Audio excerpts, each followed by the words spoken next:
time for Southern Kentucky's Great Outdoors on ESPN 102.7 FM and 104 The Score.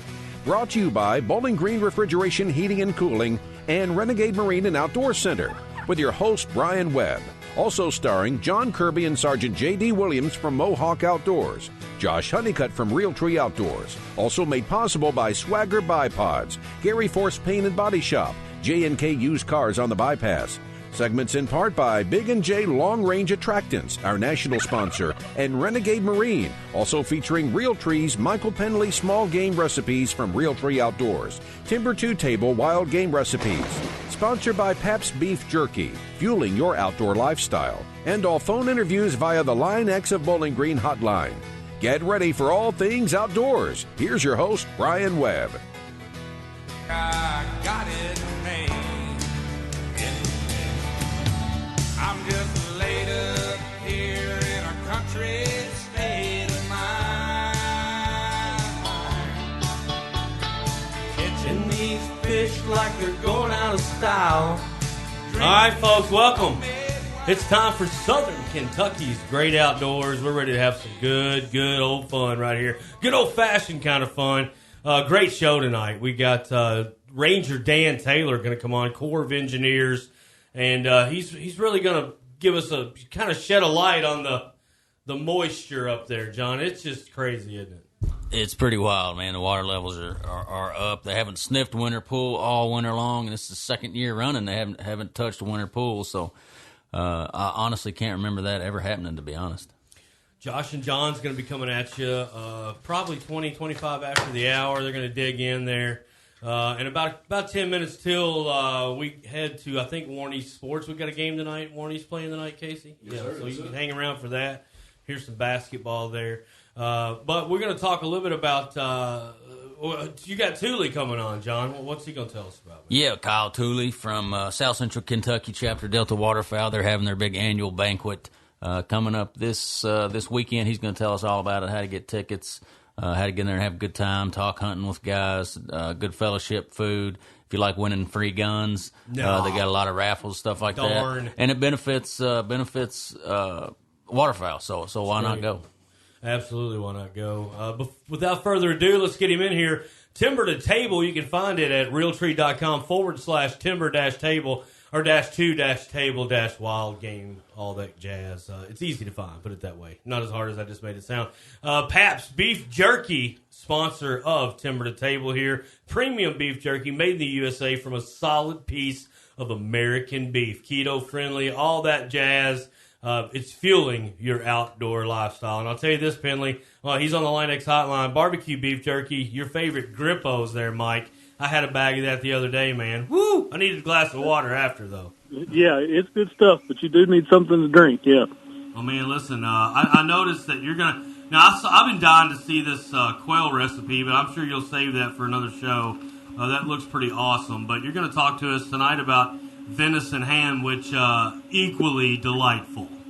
Yeah, we can definitely touch on that quail recipe that we posted a while back. It's about as simple as it gets. We just marinated the quail overnight in a mixture of buttermilk and hot sauce. Then we pulled it out of that buttermilk and we rolled it in a cornmeal and a little bit of flour. We seasoned it up with a little salt, pepper, a little garlic, and then we deep fried them. We put several inches of oil in the deep fryer, heated it up to about 350. And they don't take long, and that cornmeal just kind of gives them some extra crunch. It's just a little bit different take on the standard chicken fried quail recipe. But tonight we're going to talk about tomorrow's post. It's a cured venison ham. A ham is nothing more than the hindquarter of a hog. If you go buy a full ham at the grocery, and the way they make them is they soak them and inject them with cure mixture, and we can do that with a venison ham just as easy. So that's what we did for tomorrow's post. It's great sliced up for sandwiches, for breakfast, whatever you want to do. And what we start with is a smaller venison ham. This particular one that we did was from a young doe. You want to try to get one that's under 10 pounds total because you want that cure to soak all the way to the bone. a bigger ham, sometimes it's a little tough to get the cure to go all the way through it. So a smaller ham works better. And we leave them on the bone and just trim all the silver skin off. Then we mix up a brine with Morton's Tender Quick. And you can find it, what that is, it's a cure. It's a sodium nitrate cure with some sugar, some salt. And you can find it in the canning section of most groceries. And most groceries will have it. Walmart's probably have it. You can order it online. But it's called Morton's Tender Quick. And we mix that up. We weigh that ham out and see how many pounds it is. Then we add 1 ounce of Morton's Tender Quick per pound of ham. We mix that into 2 gallons of warm water, along with a couple cups of sorghum, some bay leaves, some peppercorns, some mustard seeds, some cloves, some red pepper. We simmer that on the stove, kind of bring it almost to a boil, but not quite. Let that cool back down, and then we put that ham in a plastic container. We use just a food-safe plastic tub, a kitchen tub, and pour that cure over it. And you can leave it in the cure long enough that it will eventually soak in, but to speed the process, we take a marinade injector, just like you would inject your barbecue pork or whatever with, your turkeys, and we soak up some of that cure solution that we mixed up and squirt that down into the thickest part of the ham, especially down around the bone area, around the joint, and let that set for about a week in the refrigerator. And that cure eventually just works all the way through the meat. And when it's done, you put it on the smoker. You smoke it at 200 for about 6 or 7 hours until it comes up to 150 degrees internal. And after that, you can do anything you would do with a regular store-bought ham. You know, cut it up, mix it with your eggs for breakfast, slice it, put it on sandwiches. It's basically just a venison ham at that point. And it's just like Thanksgiving, man. When you leave it in the fridge, it's almost better the second and third day when you go back and make it is, yeah. with it. Sure is. It builds those flavors. That is good stuff. You know, I love looking at your Instagram, but I love looking at Timber to Table on Realtree.com because it's got everything, man. Hundreds, 473 to be exact, Michael. And I tell you, there's just so many of it that looks so good. What's your favorite dish to like once a week you want to make it? You probably don't eat the same thing in 1 week. Yeah, probably tough we question. We rarely ever eat the same thing over and over again because we're constantly coming up with new recipes. But, you know, if I had to eat something over and over again, there's a recipe that we did way back when where we grilled some backstrap and made we used, what was it? Red currant jelly sauce. And we made a reduction. We sauteed some mushrooms and did a bacon-wrapped backstrap filet medallion with some sauteed mushrooms and a red currant jelly reduction over the top. And that's about as good as it gets right there. John and I, we're gonna book a trip up there. I guarantee it. For just that night. I had an epiphany earlier, Michael, when Brian was talking about the barbecue grippos, man.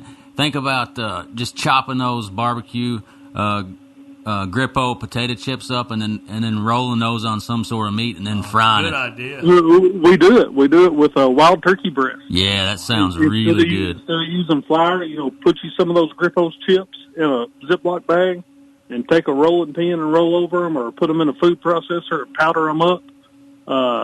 Leave them kind of big, kind of crunchy. And then instead of flour, dip your turkey breast fingers in that and deep fry them. And it's really good. It's one of our favorites. Wow, I want to play It's Time to Ask the Chef. Michael Penley, Timber to Table Realtree. Hey, man, I was going to ask you about, like, back in the day when they would hang, when you started talking about, hogs and pork and stuff, where they hang it, in the barn and let it set forever. That's something we'll circle back to. I'd rather ask you this. When I was a kid, and I've been to Hawaii, and they did it there, and they smoke it, I'm sure, a little different. It's really salty when they do it there. But I've had it, like, here at a friend's house, and they would dig out a pit. I'm sure you know where I'm going with this, Michael. Yeah. And they would dig a pit. Now, just take me through, like, the basic steps if I wanted to do that this summer I wanted to have Josh and John, you come over, but I wanted to be the chef, and I wanted to throw in there and get my hog. What do you do? Well, down there they use banana leaves in the pit. What it is, they basically dig a pit, they build a big fire in it, that heats the ground, and they throw a bunch of big rocks down in there and let those burn in the fire and get really, really hot. And then down there, they layer on a layer of thick banana leaves and then put the hog down, more banana leaves.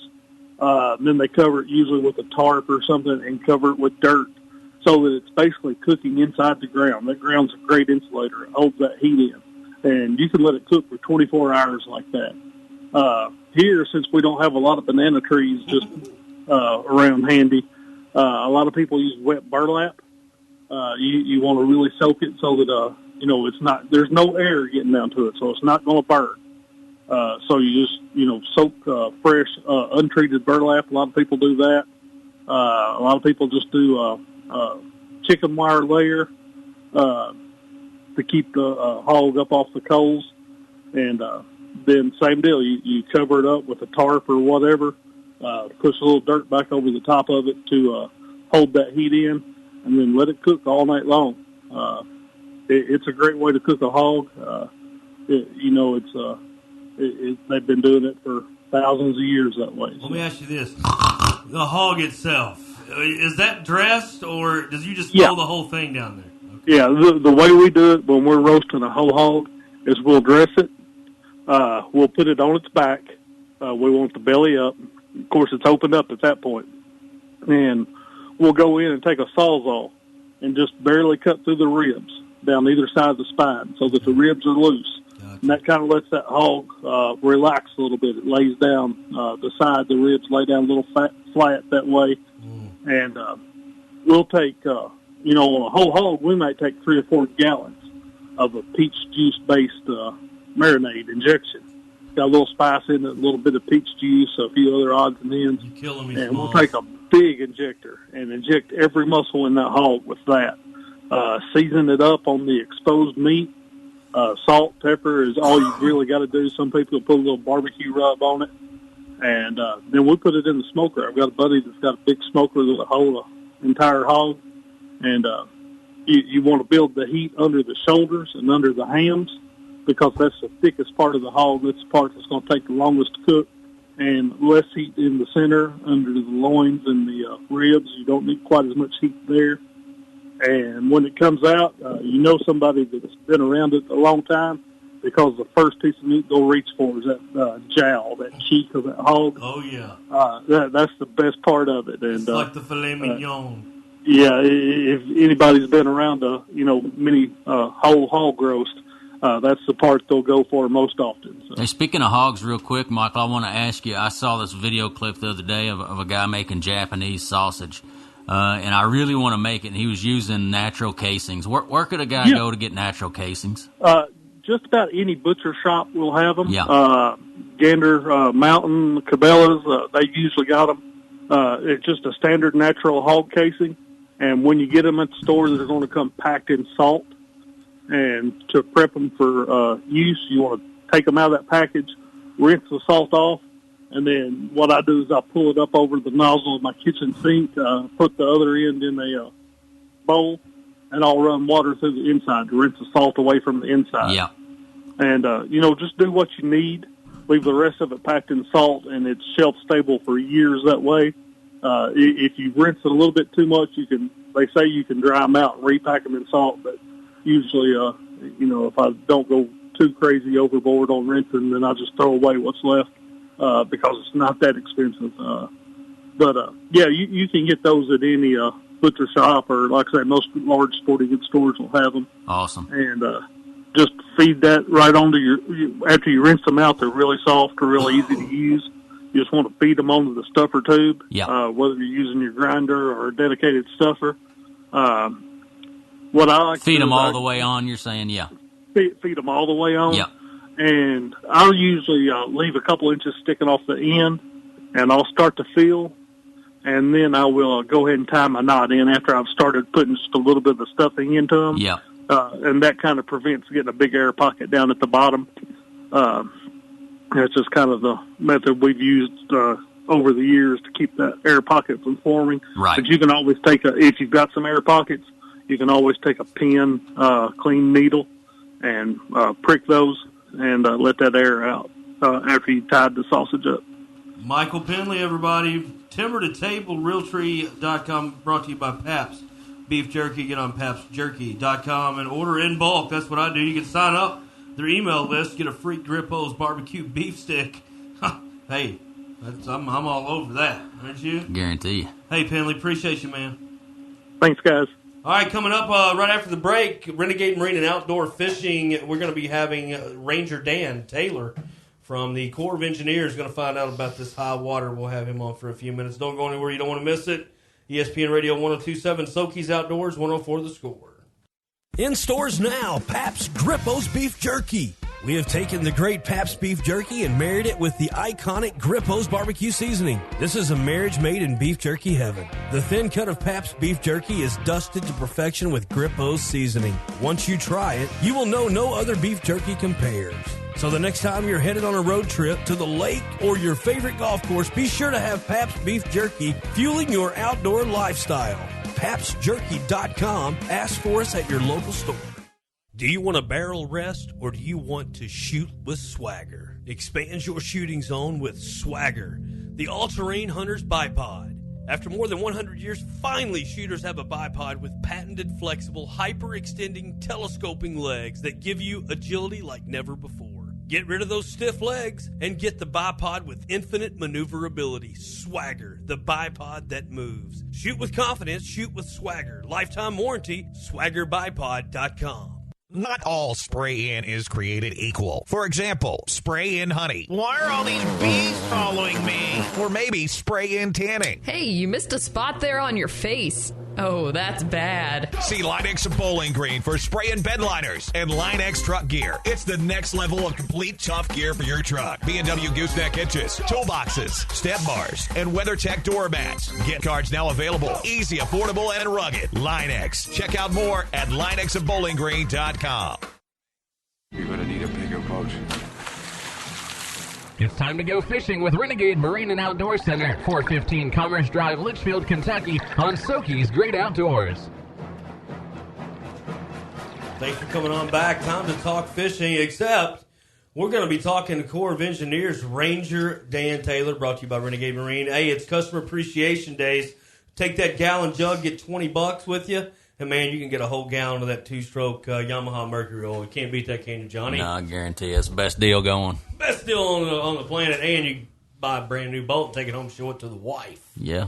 That always works. Hey. That could go either way. I missed you Valentine's Day, but I'm getting you today. That's right. Here we go. We got a new boat, new bass boat. What's up, Ranger Dan? Oh, not much. How y'all doing? Man, we're just trying to. We all kayaked in. John's got a nice kayak. Mine's not real good, but I bet it's just. I mean, there's just water everywhere, ain't there? We're very efficient right now at retaining water. How many days away are we from needing to build an ark? Yeah. Well, we're March 15th. We'll start holding to go to summer pool. Okay, you might not even have to hold. Right now, we're almost 21 feet above summer pool. Yeah. So no ark. We're 45 feet above winter pool. It kind of seems like a recurring theme, Dan. We have you in spring, and it was the same deal last year, right? We were just way above where we should be, above even summer pool, I believe, this time last year. Never even sniffed winter pool this year, did we? No, this is the third year in a row that we haven't made winter pool. Man, I can't remember, thinking back on it, I can't recall that happening. Maybe I just wasn't paying attention. Of course, living up there, I pay a little more attention these days, but has that happened a lot in the past? I mean, it's happened before. We haven't looked back in the records to see if it's happened 3 years in a row. But there have been other winters where we didn't make it all the way to winter pool. We got within, I think, 3 feet last year, but I guess, technically we did not make it to winter pool. So. And when you got within 3 feet last year, that was pretty early on, wasn't it? It was late December, and then early January it started turning off wet, and it just stayed wet, which, we had the second wettest February of record last year, and that's when we pushed up there and got the fourth highest pool of record there the 1st of March. So, what's going on right now, the Corps Engineers, Dan? well, of course, we're trying to operate everything, you know, with this high water event. So we've had to close a few areas. Peninsula Boat Ramp has been closed. We've closed Port Oliver Wreck Area, and then back down only basically at all other ramps. Oh, and we closed Browns Ford. Browns Ford is currently closed as well. So we did start dropping today. We're running 8 tenths on the main gates, so we're throwing about probably 4,000 CFS downstream. So we're trying to drop it. It's just, you know, without any additional rainfall, you're looking at, you know, just to get back to summer pool, probably somewhere around 2 months. Wow, that's unbelievable. I was going to ask you, I don't know if you saw it or not, John. I don't know if you and I've even talked about this, but there was a marina, and I can't remember which one at Del Holla, broke loose. And, I mean, there's, like, pontoons and houseboats. Have you guys ever ran anything like that? We haven't had anything break loose, which they had some pretty significant flow, I think, coming in on a couple of those main drainages up there. I saw some of those pictures where that marina was floating downstream. Yeah, it's crazy. But our marina operators, of course, when we have a high water event like this, they're basically just about staffing her 24/7 and adjusting those cables, and they do a fantastic job maintaining those facilities. It must have just came up on them, you know. I mean, it may have just been something where, because you would think they were doing that down there. I mean, that's a well-run reservoir down there. I mean, I guess sometimes Mother Nature, man, she just got her own plans, right? Well, I think with that event, there was part of their drainage area, I think, like within a 24-hour period, that had anywhere from 5 to 8 inches of rainfall. So, you know, that's a lot of water coming in. Yeah. And, you know, water has no, it's strong, dude. Yeah. It's not a respecter of persons. No, it's not. Yeah. What, Dan, what do y'all got going on besides the high water? We know that's got you busy, but anything else going on? Any new programs you want to talk about? Anything like that? Well, we're still working on trying to get our new trail all through and cleared to where we can start trail construction over there at the old state park picnic area there on 31E. Yep. We're going to have hopefully have an 8.5 to 9 mile mountain bike trail going in. Oh, great. We're working with Southwest Kimba out of Bowling Green on that project. And then, of course, we're trying to get everything ready. I mean, we'll have campgrounds opening here shortly. So April 15th, Bailey's Point will open. May 1st, Tailwater Campground will open. And then May 15th, Narrows will open. So rec season's right around the corner. Yeah, so yeah, we're really trying to get ready for all that. We're looking forward to it, man. Get the old pop-up out and dust it off, have some fun, go up and catch some fish. Looking forward to that. You've played Monopoly, guys. Josh, Monopoly, you ever played that? Did they allow board games? No, I don't play Monopoly. It's too hard for me. I play Monopoly Junior. Monopoly Junior. It's in nickels, dimes, and quarters instead of 500s and thousands. All right, so Park Place Boardwalk, everybody wanted it, right? I mean, that's where you want it. That's where you go. Is there like a Park Place Boardwalk up there at the Narrows or one of the camping spots that, I mean, it's just sold out, people just buy it because that's their spot? Do they fight over it ever? Well, I don't know if they might fight over it online. The most popular campsite at all of Barren River Lake is A22 at Bailey's Point. Yeah. I think last year there was maybe 2 days out of the entire camping season that somebody wasn't occupying that spot. A22. On what campground, Dan? Bailey's Point. Bailey's Point. Okay, gotcha. Yeah, Bailey's Point is the second most visited campground, core operated campground in the Lakes and Rivers Division. The Feedy Creek Campground is number 1 and Bailey's Point's number 2. We get almost between 65 to 70,000 campers through Bailey's Point a year. Wow, man, that's awesome. Dan, it's always great to have you on, man. Is there a place that they can go? Is there a Corps of Engineer website to where you can get updates of that? And I think Josh might have a question for you. No? All right. Is there a place to go? You guys got a website for that? For like our camping information. Yeah, camping information and just water levels. I mean, there's a few places you can look. I just didn't know if the Corps had did updates and that. Well, as far as camping information, recreation.gov. Okay. It's going to be your one-stop shop for everything that the Corps has, where you can rent a campsite. As far as keeping up with our daily lake levels, of course, we post them every day on our Facebook page. Yes. So you can look at them up there. The Louisville District has a daily lake bulletin that they publish out there on their webpage as well. And then you can get to any of the USGS gauge information 24 hours a day on their website. We appreciate what you guys do. We always love having you on, man. Be glad to get you back in the studio. Maybe right before summer you can get in here in the studio and hang out a little bit.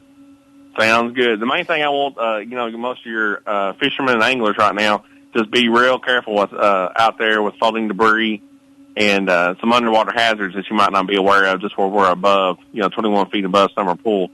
And just always wear that life jacket. And remember, when life jackets are worn, nobody warns. I love That's it, good Dan. stuff. And you know what? Go back to what you just alluded to on the bass fishing.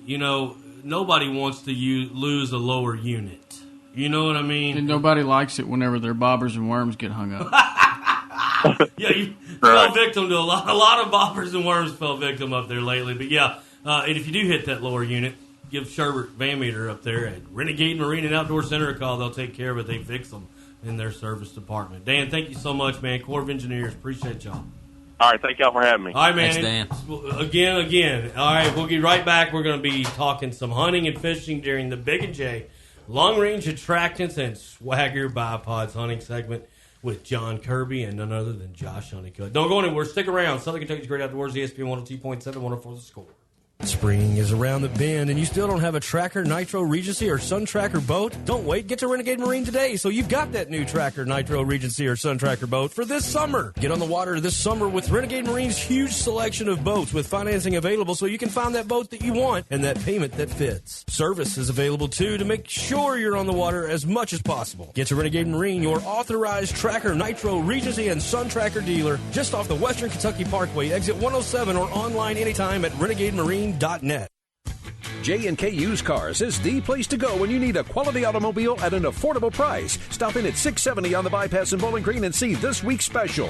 A 2014 Toyota RAV4. This sub comes with good miles, leather interior, power sunroof, sport wheels, heated seats for only $16,995. Hurry in because at that price it won't last long. J&K Used Cars with over 40 years of serving the community with affordable prices on quality automobiles. Visit J&K on the Bypass and online at jnkusedcars.com. When Poston Electronics opened in Bowling Green back in 1974, it sounded more like this. Turn it up, man! Now Poston is as legendary as the artists Southern Kentuckians hummed through the speakers they've bought there for the last 45 years. Poston is everything audio with top brands like JP Audio and Alpine. From home theaters, boats, motorcycles, side-by-sides, custom work, installation, service, or sales, Poston still has the sound. Turn it up, man. Poston Electronics, across from Firestone on Broadway Avenue.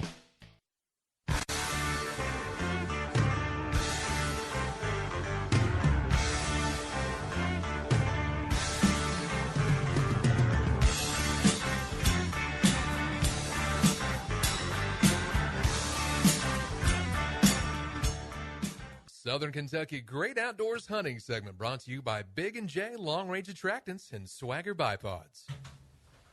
Welcome back. We got John Kirby, Josh Honeycutt. They're going to tell us how to keep people off your private land, right? Do you think we could keep a radio show if we aired the off-scene stuff? No. Might get better ratings, though. Yeah, we're going to, Josh and I are going to talk. Josh recently wrote an article about tips for preventing trespassing, which is a big deal. If you've hunted long enough, you most certainly run into something like this. So it's going to be interesting to hear what all you wrote, Josh. Yeah, I interviewed our good friend Brad Bowles, who's on the show quite a bit, Kentucky Department of Fish and Wildlife Conservation Officer, and some of these tips were courtesy of him. Some of them weren't. But nonetheless, trespassing is a big problem. I've had some issues with it. Especially on one or two of the properties that I've hunted in the past few years. Even had tree stands tampered with. It wasn't just pure trespassing or simple trespassing. There was stolen gear, poached deer.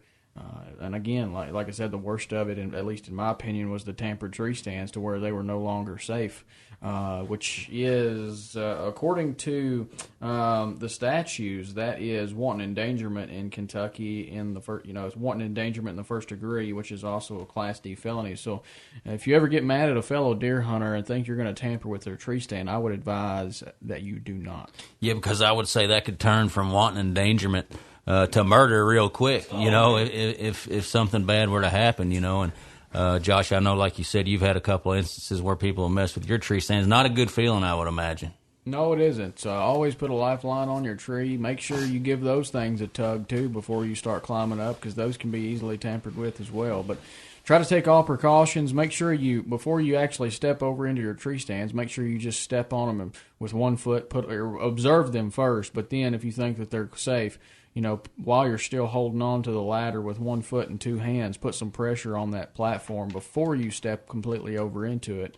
Hopefully, between all that, having your safety harness on and heaven forbid somebody actually doing that or a tree stand failing on you, obviously you'll have your safety harness and your lifeline system in place. That way you're technically, or not technically, you are attached from the time you leave the ground until you climb back down again. Yeah, which is hugely important. Tree stand safety. We could do a whole show about that, Josh. Not just about with trespassers going in and tampering with your stands, but just tree stand safety in general. It's a huge point, and it's very important for us to get back to our family safe. We owe it to them to do that. For sure. I talked to Brad Bowles, and he did advise to begin with things not to do, and some of the things that he mentioned that you should not do in an attempt to prevent trespassing are, mainly booby traps. Anything that is like a booby trap of some sort, he advises against that because you don't want to make that trespasser become the victim. Yeah, good stuff. Yeah, I would liken, being hunting next to somebody on adjacent properties, much like being a neighbor to somebody, and just treating them with respect and talking things out, and that can go a long way. Right. Some of the tips that are out there, though, that he signed off on, that he encouraged, and some that were provided by others. First and foremost, when it comes to trying to prevent trespassing, you have to establish relationships because most of your trespassing problems stem from neighboring landowners or hunters. Talk to them before it becomes an issue. Be proactive, be courteous, and if they're flat out scum, just make it clear that you carefully watch your property. Yep, good stuff. Another thing that he encouraged or other people have encouraged is to be quiet about it. Especially when you got a big deer, because temptation is a real thing. And if you've got big deer on your property and your neighbors aren't quite as trustworthy as they should be, don't tempt them by telling them that there's a big deer in the area. Especially if they don't already know about it. Co-ops are a good thing if all parties are trustworthy, but keep your mouth shut about big deer, especially if you have a not so good neighbor. Yep, good stuff, man. That temptation. Yeah, it can be a real deal. Sadly, it shouldn't be, but it can bring people across the line when they're not supposed to be. Obviously, the most obvious on this list is to post the property, and every state's going to be different. In Kentucky, technically, you do not have to post the property in order to legally prevent someone from accessing your property. There are some states, though, that require signage. Even still, some states require you to post signage every so many feet. And then beyond that, some states require you to post signs, have them every so many feet, and sign them. So it's one of those things where Kentucky, obviously, all that stuff's not necessary. In Kentucky, people just have to know where the line is. Yeah, the burden's on the hunter to know where the line is in Kentucky, which I think is the way to do it. There's some wacky laws out there. Like Josh was saying, there's some states where if it's not posted or marked, anybody can legally go in there and hunt it. So pretty wild stuff. Yeah, such is the case in North Dakota. If it's not posted, you can access it as if it's public land. But Brad Bowles, he did encourage everyone out there, even though it's not required by law. He recommends that all landowners post their property.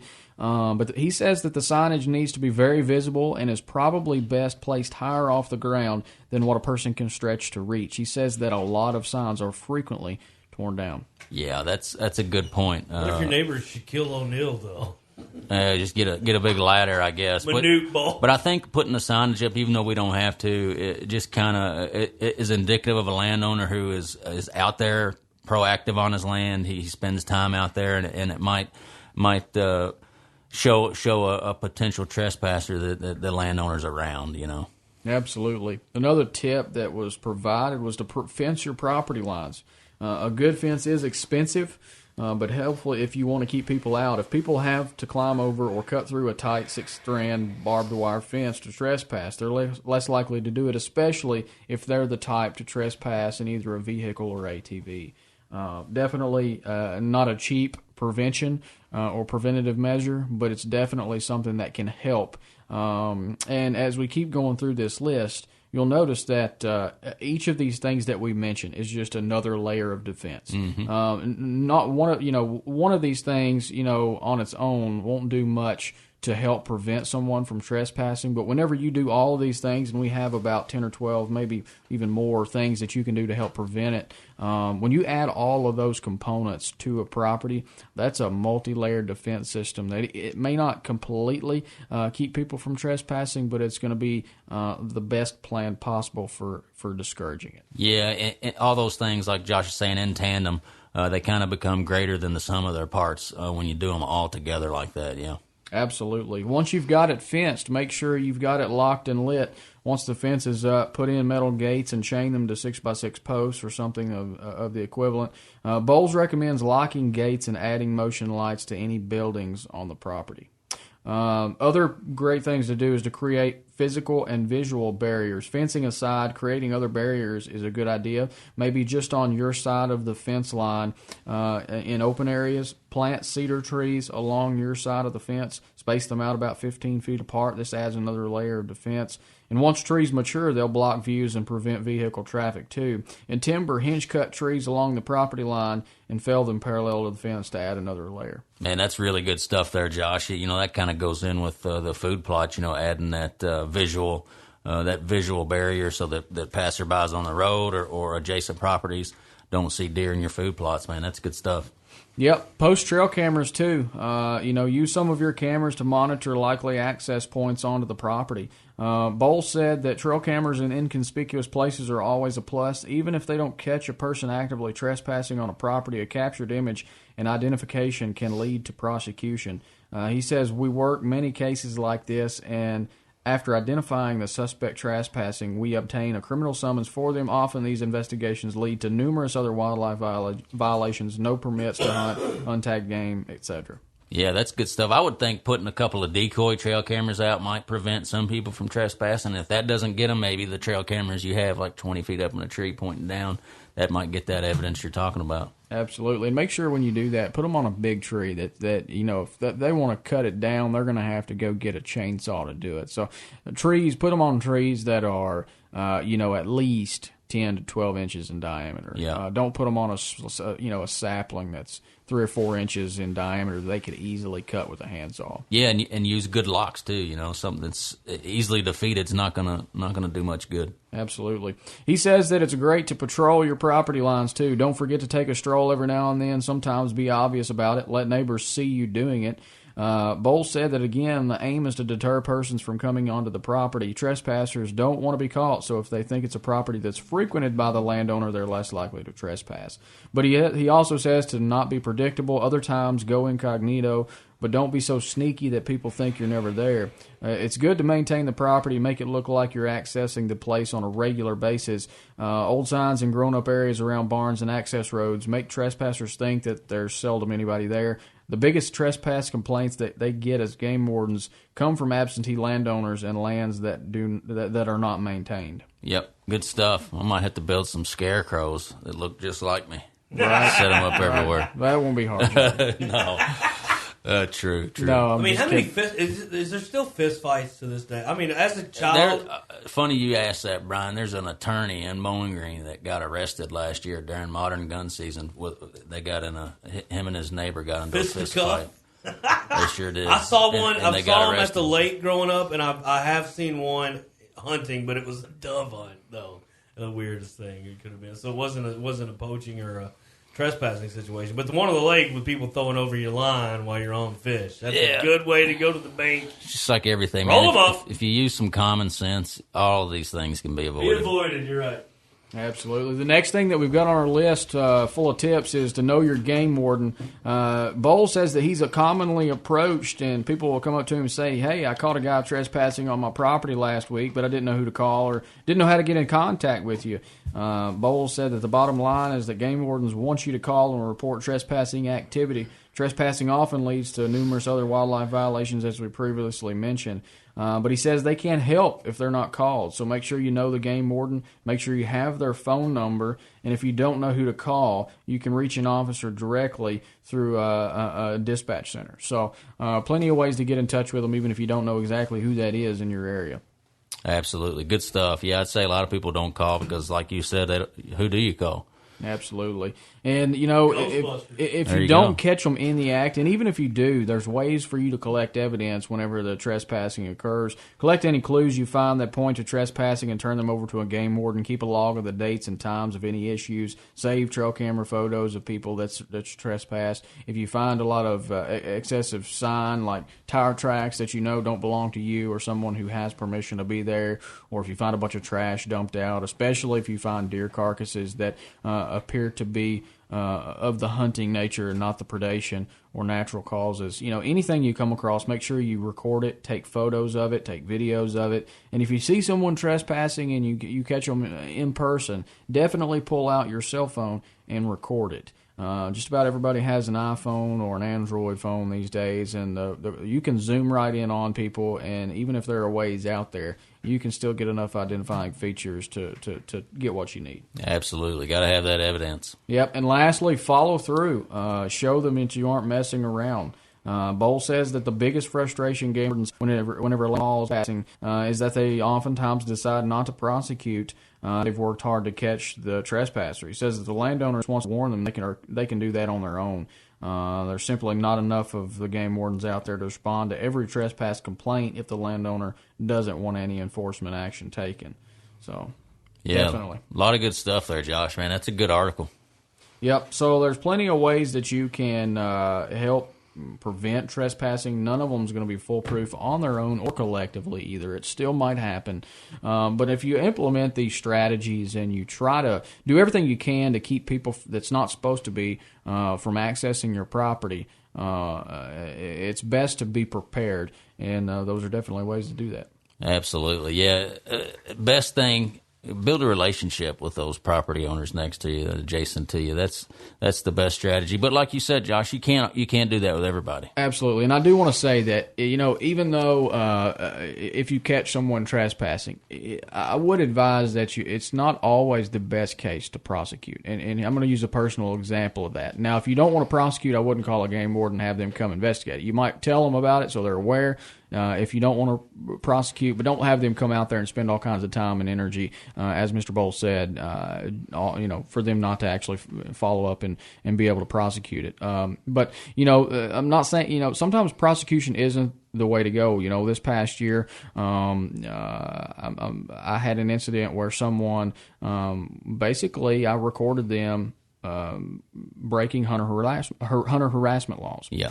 And I opted, even though I could have, not to prosecute in an effort to help better that relationship, because it's on a property that that I want to continue hunting, and I don't want to have bad relationships with neighbors. So I did use that as an opportunity to hopefully mend that situation. And I have to say, ever since then, everything has been all good. So yeah, and on two, Josh, just kind of going what you're saying on properties that you're leasing. Not have permission. Not prosecuting sometimes can keep the guy that's allowing you to hunt out of a big hassle too, right? So there's that angle as well. Right, yeah. So if it doesn't matter if you're leasing, you've got permission, you've got, but especially if you don't own it. So if it's property that you've got permission on, because I hunt mostly by permission, or if you happen to lease something, that can save a lot of trouble. Because like I said, you're at the mercy of that landowner. And honestly, if you get that landowner mixed up into some big hassle, it could even, who knows what might happen. Get you evicted as a hunter because he just doesn't want to deal with that. Right. Could even get you kicked off the property. So definitely a good point, especially if you're hunting by permission like I do. 99% of the time, that's, the places that I've hunted, most of them are by permission. And especially if you're hunting by permission and you don't lease it. You want to be able to, you don't want to hassle that landowner, because anytime you hassle a landowner, you're becoming a problem. Yeah. And, when you're becoming a problem and you're also hunting at the same time for free, that's not good. Exactly. Yeah, I'm really glad you brought this point up about hunter harassment. It's becoming a big deal in today's hunting society, right? You hear cases every year. And you dealt with it personally this year. I've never personally dealt with it, but hunter harassment is a real thing. It happens every year in every state, and something you want to avoid, I'm sure. And it's good that you guys are talking about this now, because this is one of those things, as the availability of land keeps getting harder and harder. John, that's right. That problem is probably going to escalate, right, John? You guys think that? Yeah, that and all these PETA groups and people that think we shouldn't be out there hunting. Those a lot of times are the people that are out there doing the hunter harassment. Absolutely. That's good stuff. And is there a place, can they find that on Realtree, Josh, if they want to go back and recap that? Yeah, you can get the entire article. We didn't cover everything that's in there. You can go to Realtree.com. It'll be on the home page right there in the secondary scroll. You can get even more information there. Good stuff. That reminded me, that whole segment, listening to that reminded me of this. If you're going to be sneaky, that's the song to do it to. Oh, folks, we're going to come back here shortly and wrap it up with, it's Kyle Tooley, right? That's right. Yeah, we're going to have Kyle Tooley talk about waterfowl, and Delta Waterfowl is that organization, right? Yep, South Central Kentucky Delta Waterfowl Did either one chapter. of you guys get to go duck hunting this year? I didn't, honestly. It's Johnny, that's the first rare time for you, in a long you time. always usually at least make it to Missouri or something. Yeah, it's a shame. I hate it. I miss it. But, deer hunting, especially when you have some out-of-state tags, deer season seems to linger on, which is fine because that's bow hunting is my favorite thing to do. But I do miss the duck hunting, no doubt. Josh, you're not a big duck hunter, but you'll go, right? Oh, absolutely. If it's in season, I'll shoot at it. But I have not been in a couple of years. It's probably been 2 or 3 seasons since I've done it, simply because, I generally deer hunt, well into January and have for the last few years. So it's kind of restricted my time, so to speak, and I haven't been out there that much. Next week, we had to move the show for baseball for the Hilltoppers tomorrow. So we were going to have Kurt Gamez on and talk duck hunting. It would have been really, really timely, but he's going to come on in a couple of weeks. Next week, we're going to talk trapping for a little while with Brian Simpson, and his son's going to come in. They've been doing really good, getting a lot of bobcats, obviously some coyotes, and a few other things in there, John. So that'll be fun talking to Simpson and trapping. Man, that's an old art. It's a dying art. It is, isn't it? I mean, sure it's really cool. Josh, you ever trap much as a kid? Or? I've never done. I've wanted to. Of course, it's if they opened it up year round. Some states will allow year round trapping. I will say, if they opened it up year round, I would probably get into it simply because I would do it during fawning season. Absolutely, you could make a real dent and do some good for the deer population trapping in the spring. Well, we try to do a lot of good for you hunters out there, novice or expert. We got 2 experts here. Check us out every Wednesday, 5 o'clock. On a weird night tonight because of baseball. But don't go anywhere. We're coming right back and talk with Kyle Tooley, Delta Waterfowl. We'll be right back with Southern Kentucky's Great Outdoors, ESPN 102.7. I am Southern Kentucky Great Outdoors. I am your spirit of the wild, brother. God bless America. God bless Kentucky. God bless working hard, playing hard American families in the asset column. We are blood brothers. Boy, Earl, I sure am glad you're driving us to the hunting spot this year. Uh-huh. Say, Earl, it's mighty cold out today. Did you ever upgrade to a carrier like I told you to? Nah, I still get one of them others. Huh. Well, I hope you trust it, because later on this evening when we get done hunting, I'll be back at the house curled up in my recliner with a nice cold glass of buttermilk and my feet up. Roasty, toasty warm. My heater's fine. You better hope so, because if it ain't, Lou Ann's going to be blowing your phone up here soon. I ain't worried about Lou Ann, buddy.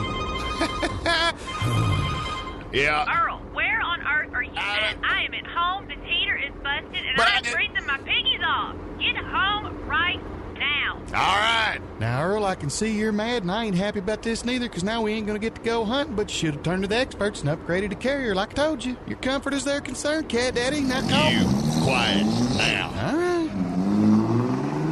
Bowling Green Refrigeration, Heating, and Cooling. Servicing Carrier and all others. 270-782-5391. Tired of overbooked municipal courses? Waiting for the group in front of you while the group behind you launches ballistics? Well, Willow Oaks Golf Club in Glasgow, Kentucky is ready to entertain you and your family all year long. This is an affordable private club with all the amenities. 18 majestic golf holes with pristine greens and fairways, large swimming pool with separate children's pool, tennis courts, driving range, fitness center. Then unwind in the private oak bar or enjoy amazing food choices perfect for weddings or corporate events. This will be your home away from home. Visit WillowOaksGolf.com or better yet, set up a tour and discover the best kept secret in South Central Kentucky. Although hunting to most of us is much more than just harvesting animals, why not better your deer herd's health with Big & J Long Range Attractant? Big & J is highly digestible, high in protein, and isn't full of preservatives. With Big & J Long Range Attractants, you're not only exploiting one of the few weaknesses whitetails have, their stomachs, but you're maximizing antler growth, improving overall herd health, and pulling deer from your neighbor's property. So whether your goals are to fill the freezer, kill mature bucks, or both, Big & J Long Range Attractants will stack the odds in your favor, all the while making your deer herd bigger and healthier. Not all spray-in is created equal. For example, spray-in honey. Why are all these bees following me? Or maybe spray-in tanning. Hey, you missed a spot there on your face. Oh, that's bad. See Line-X Bowling Green for spray-in bed liners and Line-X truck gear. It's the next level of complete tough gear for your truck. B&W Gooseneck hitches, toolboxes, step bars, and WeatherTech door mats. Gift cards now available. Easy, affordable, and rugged. Line-X. Check out more at linexandbowlinggreen.com. We're only going to say this a few times, so listen up. You always hear about, well, I once had this great mechanic, but he moved, or he retired. Well, Countryside Motor Works in Drake is that guy. Your guy. The guy you'll be telling everybody about. When they ask, who is the greatest mechanic that doesn't gouge you to death? It's my mechanic, Mike, at Countryside Motor Works. He does everything the real expensive mechanics do. He just does it better and for less. No matter what you drive, if it's not currently alive, give them a call at 270-936-7392, or go by and see Mike and the mechanics at 562 Old Drake Temperance Road. Like them on Facebook, Countryside Motor Works, Bowling Green.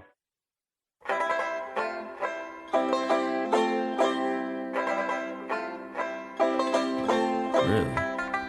Hey, welcome back. Southern Kentucky's Great Outdoors on the Line-X hotline. We've got Kyle Tooley, Delta Waterfowl, and this continuation of the Big & J Long Range Attractant Swagger Bipods hunting segment. Go to bigandj.com. It's never too early to get that stuff going. John, got him on the Line-X hotline. That's right, Kyle Tooley. How are you, buddy? I'm doing good, man. How are you? We're doing great, man. Excited to hear about South Central Kentucky Delta Waterfowl Banquet, what all y'all have been doing and continuing to do, and tell us all about this banquet you got coming up. So the banquet's this Saturday. The doors are open at 6 o'clock. Last year we had a good turnout. Is your radio on? It is, actually. Yeah, turn that radio off, Kyle. There you go. I think we're still got some feedback. All right, what about that? Even worse. Yeah. Did you get the radio turned off? Yeah, I just shut. Yeah, I shut. What do you think, Casey? We might try hang up and call him back. We could give it a try. Better? Yeah, I think that's better. Is that good? All right. Well, maybe not. No, we may want to try to call him back. Yeah, look, let us call you right back, Kyle. All right. Sorry about that, folks. Yeah, it's one of those things where technology's all fun and games until it's tough, and then obviously, sometimes it bites you. But that's okay. That's okay. I think we're getting him back on now, though. Technology is great until it breaks, and I know absolutely zero about it, Josh, so I've got no ability to fix it. Kyle, you good now? Yeah, is that good? Yeah, We're good to go now. All right, here we go. Sorry about that, Kyle. That's all right, buddy. No problem. Man, tell us what's going on with South Central Kentucky Delta Waterfowl, and tell us about the banquet you got coming up. Okay, so the banquet's Saturday. Doors open at 6. Last year we had about 180 people for our first year. I was pretty pumped about that. Awesome. I'm hoping to top that this year. We gave away probably close to $25,000 worth of stuff last year. Wow. So everyone come out and enjoy it. Where's it at and what time? It's at UAW Hall on Plum Springs. It's at doors open at 6, dinner's at 7. That's 712 Plum Springs Loop is the address. And as far as tickets, can they get them at the door, or do they need to get a hold of you beforehand? You can buy them at the door. It's $55 for a single and $75 for a couple. That'll include your Delta Waterfowl membership as well as a dinner as well, a $25 dinner. Now, will that include you in any of the raffles, the ticket itself, or is the raffle something separate, Kyle? The raffle is separate.